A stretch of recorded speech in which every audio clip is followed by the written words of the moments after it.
প্রিয়জনের সাথে ঈদ করতে গ্রামে ছুটছেন রাজধানীবাসী। সেই খবর জানাতে দেশের বিভিন্ন স্থান থেকে যুক্ত হচ্ছেন আমাদের সহকর্মীরা। প্রথমেই যাব গাজীপুর এবং টাঙ্গাইলে, সেখান থেকে আমাদের সহকর্মীরা আমাদের সাথে যুক্ত হবেন।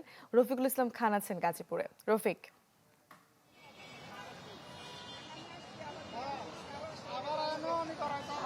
মূর্ছনা, গতকাল কিন্তু সরকারি চাকরিজীবীদের শেষ কর্মদিবস ছিল, অর্থাৎ আজ থেকে কিন্তু সরকারি যে সমস্ত চাকরিজীবী ছিল তাদের ছুটি হয়েছে। এবং আমরা সকাল থেকে যেটি দেখছি, সড়ক এবং মহাসড়কে কিন্তু যানবাহনের যে লাইন সেটি কিন্তু দেখা যাচ্ছে। আমি এই মুহূর্তে রয়েছি ঢাকা ময়মনসিংহ মহাসড়কের গাজীপুর চৌরাস্তাতে। যদিও এই চৌরাস্তা মোড়কে কেন্দ্র করে দুইটি ফ্লাইওভার করা হয়েছে উপরে, তারপরে কিন্তু আমি রয়েছে এই মুহূর্তে নিচের অংশে কিন্তু বেশ কয়েক কিলোমিটার জুড়ে গাড়ির যে লম্বা লাইন সেটি কিন্তু রয়েছে। এটি গতকাল বিকেল থেকেই যখন মানুষের ভিড় বাড়তে থাকে তখন থেকে কিন্তু মহাসড়কগুলোতে যানবাহনেরও সংখ্যা বাড়তে থাকে এবং তখন থেকে কিন্তু মহাসড়কে ব্যস্ততা বেড়ে যায় এবং যে গাড়ির লাইন সেটি দেখা যায়। তো ঢাকা টাঙ্গাইল এবং ঢাকা ময়মনসিংহ মহাসড়কে কিন্তু বিভিন্ন পয়েন্টে এই মুহূর্তে আসলে গাড়ির জটলা বেঁধে আছে। বিশেষ করে আপনাকে যদি বলি, টঙ্গী থেকে পার হওয়ার পরেই কিন্তু বুটবাজার এলাকাতে গাড়ি কিছুটা জটলা রয়েছে। এরপরে ভোগড়া বাইপাস এমনকি গাজীপুর চৌরাস্তা পার হতে গেলেও কিন্তু কিছুটা ভোগান্তিতে পড়তে হচ্ছে যাত্রীদের। তাছাড়া আজকে কিন্তু শিল্প কারখানা আংশিক বন্ধ হবে এবং বন্ধ হওয়ার পর বিকেল থেকে কিন্তু মহাসড়কে আরো যাত্রী এবং যানবাহনের যে ভিড় সেটি কিন্তু দেখা যাবে। তো হাইওয়ে পুলিশ, জেলা পুলিশ এবং মেট্রোপলিটন পুলিশ কিন্তু কাজ করছে যানজট নিরসনের জন্য। পুলিশের দাবি যে অতীতের যে কোনো সময় হচ্ছে এবারের ঈদে যাত্রীরা যেন আসলে নির্বিঘ্নে তাদের গন্তব্যস্থলে পৌঁছাতে পারে সেই ব্যবস্থা তারা নিয়েছেন। বিশেষ করে 3 স্তরের নিরাপত্তা ব্যবস্থা করেছেন এবং যে গাজীপুর চৌরাস্তা রয়েছে চৌরাস্তাকে কেন্দ্র করে কিন্তু প্রায় 6 শতাধিক আইন শৃঙ্খলা বাহিনীর সদস্য নিয়োজিত রয়েছে যাতে করে বড় ধরনের কোনো যানজটের সৃষ্টি না হয়। তো এই মুহূর্তে আসলে যারা ময়মনসিংহ থেকে যাচ্ছেন তাদেরকে কিন্তু 2টি লেন ব্যবহার করতে পারতেছে।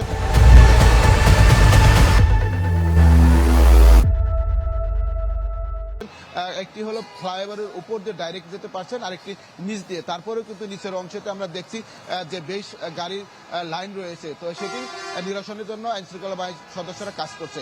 এই ছিল এখান থেকে সর্বশেষ খবর। মূর্ছনা। রফিক, আপনাকে ধন্যবাদ। দর্শক, এবারে ঢাকা টাঙ্গাইল মহাসড়কের খবর জানবো মাসুদ রানার কাছ থেকে। মাসুদ। মূর্ছনা, আপনি জানেন ঈদের দিন যত ঘনিয়ে আসছে মহাসড়কগুলোতে কিন্তু মহাসড়কে যে যানবাহনের চাপের পাশাপাশি মানুষের চাপও কিন্তু বৃদ্ধি পাচ্ছে।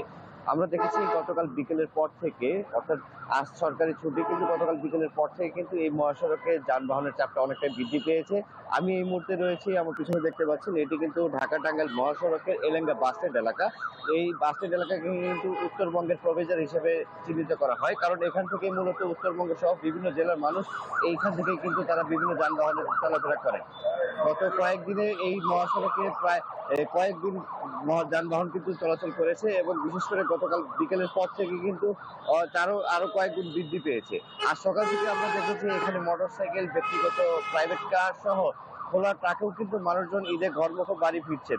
এছাড়াও আমি এই গত কয়েকদিন আগেও এই মহাসড়ক জেলা প্রশাসন, পুলিশ সুপার সহ অন্যান্য যে কর্মকর্তাবৃন্দ রয়েছেন তারা কিন্তু পরিদর্শন করেছেন যাতে প্রতি বছর ঈদে ঘরমুখো মানুষের ভোগান্তি পোহাতে হয় যানজটের কারণে। এবছর যানজট নিরসনের জন্য তারা কিন্তু বিভিন্ন ব্যতিক্রমী তারা উদ্যোগ নিয়েছেন। এছাড়াও এই মহাসড়কে কিন্তু প্রায় ঢাকা টাঙ্গাইল মহাসড়কের 65 কিলোমিটার অংশে প্রায় 1000 পুলিশ সদস্য এখানে মোতায়েন করা হয়েছে, তারা গতকাল বিকেল থেকে কিন্তু মহাসড়কে কাজ করে যাচ্ছেন এই যানজট নিরসনের জন্য। এছাড়াও টাঙ্গাইলের যে এই এলেঙ্গা বাস স্ট্যান্ড থেকে উত্তর যমুনা সেতু পর্যন্ত প্রায় 14 কিলোমিটার যে মহাসড়কটি রয়েছে এই মহাসড়কের 4 লেন উন্নয়ন কর্মটি শুরু হচ্ছে। এই 4 লেন উন্নয়ন মূলক যে কার্যক্রম তার একটি অংশ কিন্তু এই এলেঙ্গাতে এই ফ্লাইওভারের কাজ চলমান রয়েছে, যে কারণে কিন্তু ঈদের আগে সাধারণ মানুষ এবং যাত্রীরা মনে করছেন এখানে একটি ভোগান্তি বা যানজটের সৃষ্টি হতে পারে। তবে এই ঠিকাদার প্রতিষ্ঠান বলছেন যে এই এলাকা থেকে যমুনা সেতু পর্যন্ত এই 2 লেনে করে দেওয়া হয়েছে যাতে ঈদে ঘরমুখো মানুষ নির্বিঘ্নে বাড়ি ফিরতে পারে। এই ছিল টাঙ্গাইলের সর্বশেষ তথ্য। বলছো না মাসুদ, আপনাকে ধন্যবাদ। দর্শক, এবারে মুন্সিগঞ্জের পদ্মা সেতু বামা প্রান্ত থেকে যোগ দিচ্ছেন শুভ ঘোষ। শুভ, সেতুতে গাড়ির চাপ কেমন দেখছেন? মূর্ছনা ঈদের ছুটির প্রথম দিনেই কিন্তু নগর ছেড়ে গ্রামে ফেরা মানুষের ঢল নেমেছে পদ্মা পাড়ের মাওয়া প্রান্তে। আমরা এই মুহূর্তে রয়েছি পদ্মা সেতুর মাওয়া প্রান্তের টোল প্লাজা এলাকায়। আমরা দেখছি যে ভোরের আলো ফোটার সাথে সাথেই কিন্তু বেলা যত বাড়ছে যানবাহনের চাপ কিন্তু এই মহাসড়কে তত বাড়ছে। বিশেষ করে পদ্মা সেতুতে স্বাভাবিক সময় 14টি টোল পথ চালু থাকলেও এবার কিন্তু যাত্রা নির্বিঘ্ন রাখতে প্রায় 21টি টোল বুথে টোল আদায় করা হচ্ছে এবং আপনি দেখতে পাচ্ছেন যে অস্থায়ী শুধুমাত্র মোটর সাইকেলের বাড়তি চাপ সামাল দিতে কিন্তু অস্থায়ী আরো 3টি টোল বুথ প্রস্তুত রাখা হয়েছে। সকাল থেকে যেসব যানবাহনের চাপ দেখা গেছে এক্সপ্রেসওয়েতে কিংবা পদ্মা সেতু এলাকাতে, এর মধ্যে কিন্তু আপনার দু চাকার বাহন মোটর সাইকেলের পাশাপাশি যাত্রীবাহী বাসের চাপও কিন্তু অনেক বেশি এবং প্রতিটি যানবাহনে কিন্তু আমরা দেখছি যে তিল ঝাড়ুনের ঠাঁই নেই। আজকে সকাল থেকে কিন্তু আমরা দেখেছি যে পদ্মা সেতুর মাওয়া প্রান্তে রাজধানী থেকে পরিবহন সংকটে যারা ভেঙে ভেঙে এসেছেন তারা কিন্তু বিভিন্ন গন্তব্যে পৌঁছাতে আসলে ঘন্টার পর ঘন্টা অপেক্ষায় থাকছেন এবং বিভিন্ন যানবাহনে তারা বাড়তি ভাড়া আদায়ের একটি অভিযোগ কিন্তু আসলে গতকাল থেকে করছিলেন। এই বিষয়টি নিয়ে কিন্তু আসলে দ্রুত তদারকির একটি তাগিদ তারা দিয়েছেন। এছাড়া অন্যান্য ব্যক্তিগত যানবাহনের যে চিত্র সেটিও কিন্তু চোখে পড়ার মতো। বিশেষ করে প্রাইভেট কার কিংবা অন্যান্য যানবাহনে কিন্তু আসলে যাত্রীরা যেভাবে পাচ্ছেন তারা কিন্তু গ্রামের পথে যাচ্ছেন। তারা বলছেন যে ঈদের আগে শেষ কর্মদিবস শেষে তারা গ্রামের পথে ছুটছেন। বিশেষ করে সরকারি বেসরকারি এবং গার্মেন্টস কিন্তু আজ থেকে ছুটি হয়ে গেছে এবং যারা যাচ্ছেন তাদের মধ্যে কিন্তু অধিকাংশ গার্মেন্টস কর্মী কিংবা শ্রমিক কর্মচারী রয়েছেন। তারা ধারণা করা হচ্ছে যে বেলা যত বাড়বে 8টা কিংবা 10টার পর থেকে কিন্তু এই চাপটি আরো দীর্ঘায়িত হবে এবং সড়কে কিন্তু এই মুহূর্তে যানজট না থাকলে যানবাহনের একটি দীর্ঘ সারি কিন্তু শুভ, আপনাকে ধন্যবাদ। দর্শক, শুভ ঘোষ যুক্ত হচ্ছিলেন আমাদের সাথে। এবারে মানিকগঞ্জে পাটুরিয়া দৌলতদিয়া ঘাট থেকে যুক্ত হচ্ছেন ইউসুফ আলী। ইউসুফ,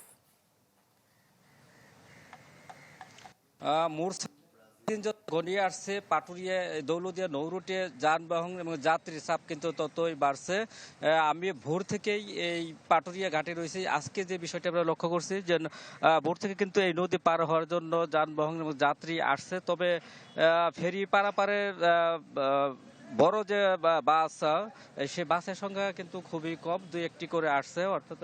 আর অপরদিকে যে ব্যক্তিগত গাড়ি, প্রাইভেট কার, মাইক্রোবাস, মোটরসাইকেল আছে সেই সংখ্যাটা একটু বেশি। আমি যদি একটু দেখাই যে পাটুরিয়া 4 নং ঘাটে রয়েছি, 4 নং ঘাটে একটি রুরু ফেরি এবং একটি ছোট ফেরি কিন্তু নোঙ্গর করে রয়েছে। ফেরি কুমিল্লা এবং রুরু ফেরি খান জাহান আলী।